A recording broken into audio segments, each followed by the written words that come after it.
Hello दोस्तों, दो पत्ती मूवी घरेलू हिंसा पर आधारित एक फिल्म है। फिल्म की कहानी की शुरुआत एक छोटे से पहाड़ी इलाके देवीपुर की इंस्पेक्टर काजोल से होती है। काजोल को पति के पत्नी के साथ मारपीट की रिपोर्ट दर्ज करवाने के लिए आए एक फ़ोन कॉल आता है। काजोल ज्योति को नियमों का दिलो जान से मानने वाली पुलिस वाली है। उसका सहकर्मी मना भी करता है कि ऐसे घरेलू हिंसा के मामले में कोई पत्नी अपने पति के खिलाफ नहीं बोलती। वहाँ जाने का कोई फ़ायदा नहीं है, लेकिन उसूलों की पक्की काजोल निकल पड़ती है अपने कर्तव्य पथ पर। यहाँ से शुरू होती है एक सनसनीखेज कहानी। यह कहानी है दो जुड़वा बहनें सौम्या और शैली की। जो बहनें कम हैं, दुश्मन ज़्यादा हैं। दोनों एक दूसरे से बिल्कुल अलग हैं।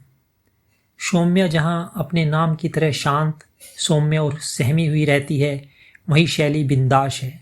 बचपन में अपनी माँ को खोने का दर्द नहीं सह पाने वाली सौम्या एंग्जाइटी अटैक से भी जूझती है। बीमारी की वजह से सौम्या को मिलने वाली तवज्जो शैली बर्दाश्त नहीं कर पाती और उसे नीचा दिखाने का कोई मौका नहीं छोड़ती। अब एक दिन ध्रुव और सौम्या की मुलाकात होती है पैराग्लाइडिंग के सेट पर।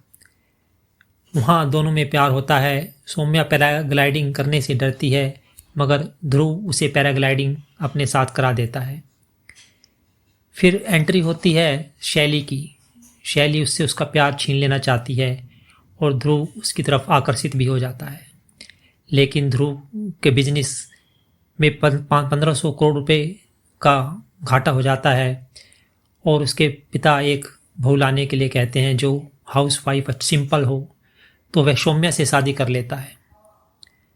मगर शादी के बाद हालात कुछ ऐसे बदलते हैं कि ध्रुव सौम्या को पीटता है, मारता है और बुरी तरह प्रताड़ित करता है। यहीं से फिल्म का टर्निंग पॉइंट है। शैली फिर ध्रुव के नज़दीक आने लगती है। अब यह बात इस शैली सह नहीं पाती। इधर शादी के बाद ध्रुव एक अलग ही रंग में सामने आता है। अब शैली क्या करे?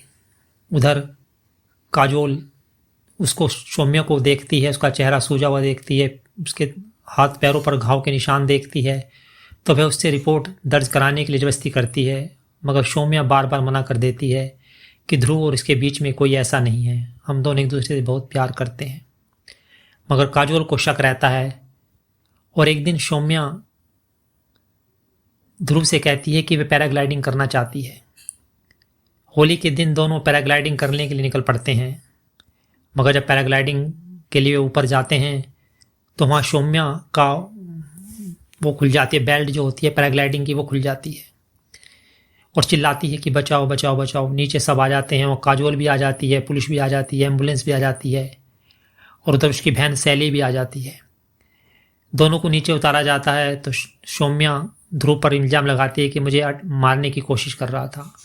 मगर उधर ध्रुव भी उस पर इल्ज़ाम लगाता है कि सौम्या ही उसे मारने की कोशिश करती है। मगर काजोल को ध्रुव पर शक होता है और उसको वो जेल में डाल देती है। केस कोर्ट में जाता है और ध्रुव को 13 साल की सज़ा सुनाई जाती है। मगर जब शैली उठकर चलती है और सौम्या की तरफ मुस्कुरा के देखती है तो काजोल को झटका लगता है और उसे शक होता है कहीं ध्रुव सच तो नहीं बोल रहा। और वह सच्चाई का जानने पता निकल जाती है। सारी फुटेज मंगाती है जहाँ जहाँ से सौम्या और ध्रुव पैराग्लाइडिंग के लिए गए थे। तभी उसको एक बात नज़र आती है कि पैराग्लाइडिंग के जाते वक्त सौम्या अपनी दुकान के सामने रुकी थी और दुकान के अंदर उतर कर गई थी।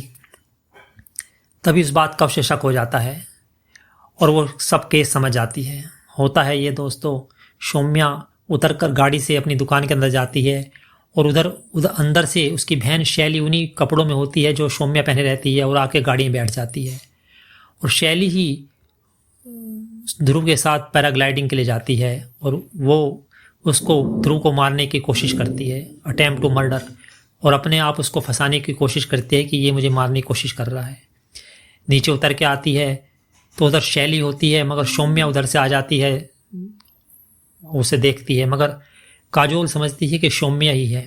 दोनों को थाने ले जाया जाता है।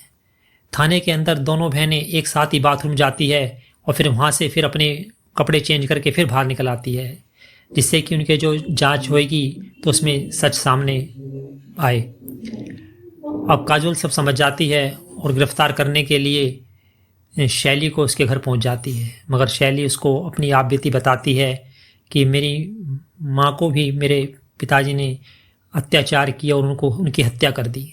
तब सौम्या चुप रही और हमने उसे चुप रहने के लिए कहा, तो इसलिए वो डिप्रेशन में चली गई।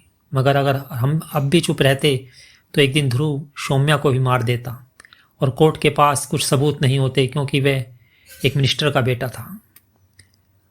अब काजोल को ये बात समझ में आ जाती है और वह कोर्ट से केस वापस ले लेती है। यही फिल्म का सार है। घरेलू हिंसा और मेंटल हेल्थ जैसी संवेदनशील विषय होते हुए भी स्क्रीन प्ले रोचक है। एक्टिंग की बात करें तो काजोल और कृति सेनन दोनों का काम शानदार है।